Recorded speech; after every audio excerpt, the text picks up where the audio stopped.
Hey gang, coming at you again today with a couple wedding stories. First up, Bridemaidzilla ruins a 12-year friendship over a speech. This happened at a wedding I attended, and it's honestly so ridiculous you'd think it happened in a movie. But it was real and cringeworthy, but also hilarious, so I'm sharing it with you all. My friend was getting married to the love of her life, and had one of her best friends be a bridesmaid in the wedding. They had been best friends for 12 years, and both of them were in my friend group, so I've witnessed their relationship up close. The bridesmaid is a girl who we always say lives in her own head with no idea how the real world works. Very spoiled. At 32, she still lived at home and her parents paid all her bills. She then suggested they move out of the house so her and her boyfriend could live together in the nice house. Somehow, they agreed, so they bought themselves a condo and continue to pay for their daughter to live in their house. She is still in school working on a degree that should have taken her 2 years, but she's on year 7 of it. Constantly complaining about having group projects that don't go well, but it's always her partner's fault. Common denominator, baby. If every single person you've worked with has issues, it's most likely you're the one that's hard to work with. And knowing her, I can tell you that she is very hard to be around. Backstory aside, she's in the wedding. Leading up to the wedding, you could tell things weren't going well. I walked in on the bridesmaid cry, screaming at the bride about how she was trying to do something nice for the bride. I immediately walked out because it was ugly. Bride insisted she didn't want to talk about the bridesmaid leading up to the wedding, but after the disastrous speech, she let it all out. One of the big issues was the plan to get ready the day of the wedding. The bridesmaids suggested a makeup artist for the bride, who then hired that makeup artist and her assistant to do the bride, mother bride, maid of honor, and 3 bridesmaids the morning of the wedding. Bride said the makeup artist would do her mother, and maid of honor, and the assistant would do the 3 bridesmaids. The bridesmaid then threw a fit because it was her makeup artist, so there was no way the assistant would be doing her. She needed to be done by the main artist, and she should go first. Bride tries to explain that it was the most important to do herself, her mother, and maid of honor. Drama ensues. The bride sits her down and tries to explain that her wedding day is about her. Every other day of their friendship is always about the bridesmaid, so she really needed to let her wedding day be about her. The message didn't really get through. Leading up to the wedding, the bridesmaid was insistent on doing a speech. The groom told the bride multiple times to just say no because he knew it wouldn't go well. But the bride caved because there was no saying no to the bridesmaid.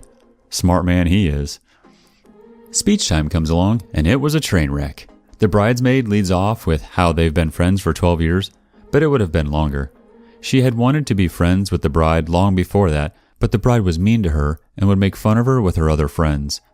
She then said she knew they had to be friends when, one day, she asked the bride if her pants made her look fat, and the bride said yes. She knew that honesty was something she needed in life. Cue everyone wide-eyed and staring in disbelief that she just painted the bride to be a huge bitch. Bridesmaid goes on to talk about the 2 times her own boyfriend tried to break up with her. Those stories have nothing to do with the bride. She never even mentioned the bride. To top it off, her boyfriend was at the wedding, now totally red in the face. Spoiler alert, they're still together and now married. Unbelievable. The speech wrapped up with a well wish to the couple. She never turned any of her stories around to say anything nice about the bride, just shat on her in the first story and then talked about herself for the rest. Our entire table was sitting there in shock, trying to discreetly yell at her to stop talking and to sit down. It was hilarious but painful to watch. The next day, their friendship ended. Not because of the awful speech, and not because the bride was hurt by the speech and her behavior leading up to the wedding, but because the bridesmaid was upset that the bride didn't like the speech. She genuinely thought she made a good, thoughtful speech, and the bride should have loved it. The bride told her honestly that it was rude and in poor taste, and it was all about the bridesmaid. I guess she didn't appreciate her honesty after all because the bridesmaid couldn't forgive her for not liking the speech, and that was the end of their friendship. This whole story reminded me a bit of that Black Mirror episode of those frenemies with the girl going to the wedding and needed to have an online qualification, etc., etc. Season 3, I think it was. I don't know. I digress. For real though, she sounds like a train wreck of a person. Hard to imagine having a friendship with someone like that. I really hope that nobody has to experience an awful speech like this in person during their wedding. This next story gets intense, so make sure to stick around to the end for the update. Alright, let's get into it. User Bow Down Please asks, am I the asshole for being upset with my $150 engagement ring? My fiance is quite well off. and while I don't make as much as him, I certainly would not be struggling on my own.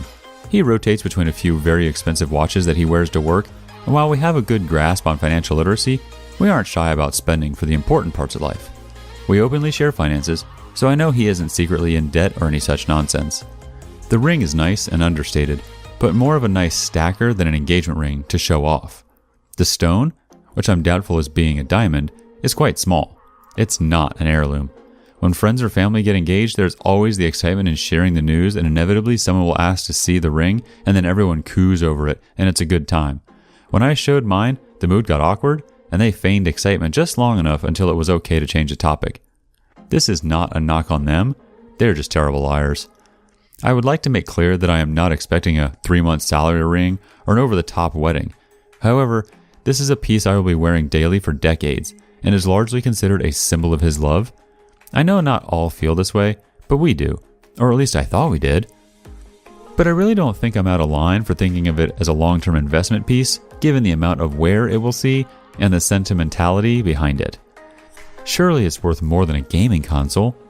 Am I the asshole here? Edit. I'm getting a lot of the same questions, so I thought I would put the answers here. We had briefly talked about overall style, and he has access to my jewelry box to know the stuff I typically wear.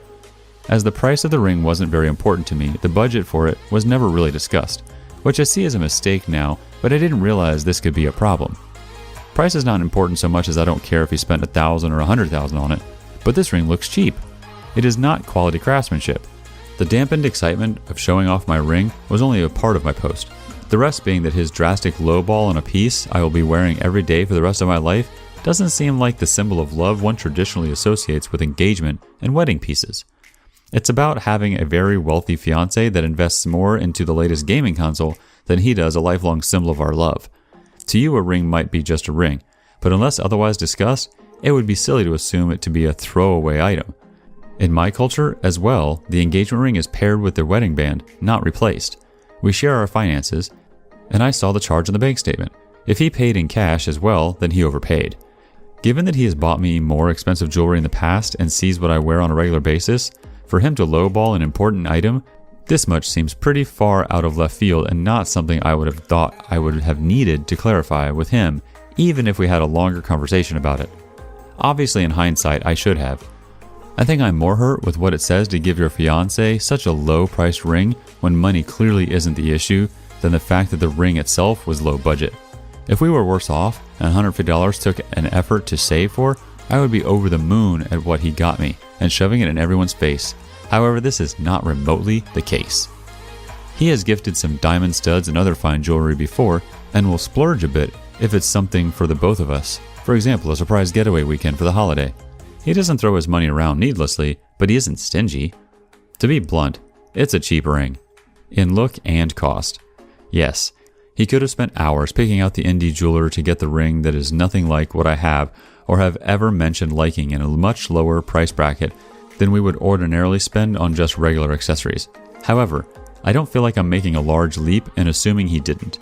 To me, this is about more than just the fact that he didn't get the exact style I had in mind. I also take exception to the people here acting like being unhappy with the ring means I'm unhappy with the engagement. Nowhere have I ever said this to be the case. Life isn't an all or nothing game. I can be unhappy with the ring while still being madly in love with my fiancé and thrilled to spend our lives together. We will be talking about this for sure, but I know this can be a touchy subject and wanted an objective eye on it first. I will update this post after the conversation. Update. He came home and we were settling down, and around dinner, I started the conversation with, "Honey, I'd like to talk about the ring." And before I could finish, he just blew up, started yelling, "Finally!" and how I'd ruined everything by waiting so long.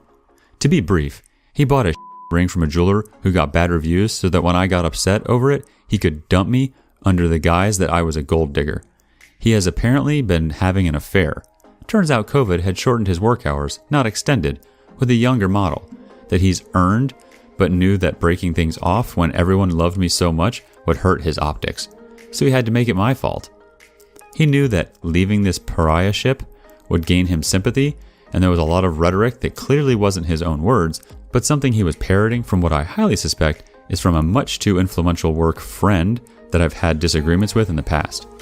Changes I had attributed to work stress are glaringly obvious to me now as symptoms of something more malicious under the surface, and I feel really ashamed I didn't see things more clearly earlier or wasn't somehow able to head things off before they got this far. I won't be sticking around to dig any deeper, but I know my now ex-fiancé would not have done and said the things he did without being pushed from bad influences behind the scenes. This doesn't mean I forgive him. I think he's incredibly weak and feeble-minded for letting this happen to us. But I also doubt I will be contacting many of our mutual friends as the dust settles.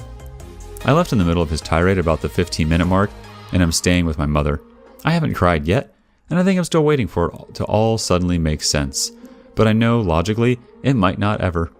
Thank you to everyone who responded to my post and offered your thoughts.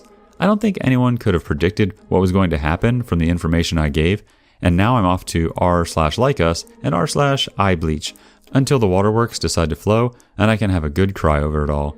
On the plus side, if there is one, is that I don't have to wear the hideous ring anymore. I have to admit, OP, I seriously was not expecting that ending at all when I first started reading your story. I can't believe that this guy went through the trouble to elaborately first get your hopes up about marriage and then use it as a tool to uphold his social standing among family and friends by framing you as a gold digger. In my opinion, what he did was despicable, especially considering that he was cheating the whole time and now trying to get everyone to side with him. I hope you are able to get the true story across to everyone, especially yourself for closure. I'm not sure if you are actually a gold digger or not, but I think it makes sense to be upset about the ring in the first place, and nobody deserves to be treated that way. If he had a problem, he should have just ended it to your face without making a scene. Good luck.